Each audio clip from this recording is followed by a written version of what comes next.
My friend's daughter didn't like the food I cooked and demanded to make another meal. I kicked them out and suggested she cook for her daughter at home instead. I am friends with a couple, Mike and Sandra, and invited them and their child Charlie over for dinner. Before they came over, I texted them to find out if any of them had any food sensitivities, allergies, or needs. The wife said there was nothing I needed to worry about. I decided on something a bit kid-friendly while still feeling like I was cooking for adults, so I settled on chicken parm with some chocolate cake for dessert. I figured it was like chicken nuggets mixed with pizza, which kids would like.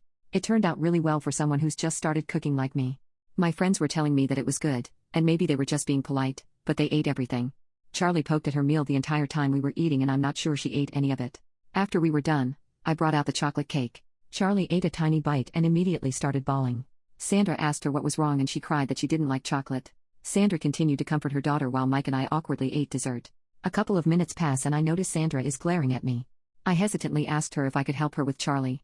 I'm not good with kids, which she knows, but I wasn't sure what else to do. She huffed and asked, "Is there anything you'd like to say to Charlie?" It took me a second to realize that she wanted an apology for her kid not eating my food. I thought it might help cheer Charlie up at least, so I said I was sorry that she didn't like my food. Charlie started crying harder and her mom asked me if I had anything she would like instead. I drew the line there. I told her that I wasn't going to cook anything else and that if I didn't like what my mom made me as a kid, I went to bed hungry.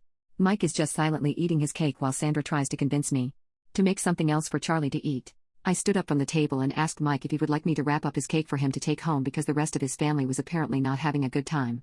I suggested that Sandra could go home and make something for Charlie to eat. Sandra scoffed at me and said something about how I was cooking tonight and she thought she could have taken the night off. I knew I was about to say something I really regretted, so I slammed my plate on the table and told her to get out. Mike seemed genuinely embarrassed as they left. I haven't spoken to any of them since and now I'm thinking I overreacted by kicking them out of my house.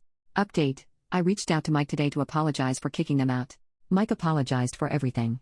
He said that Sandra's mother had been admitted to the hospital that day, so understandably nobody was really on their best behavior. He said they drove straight from the hospital to my house. He said he would have said something about it, but Sandra had asked him not to mention it then so she could focus on dinner, which is totally fair.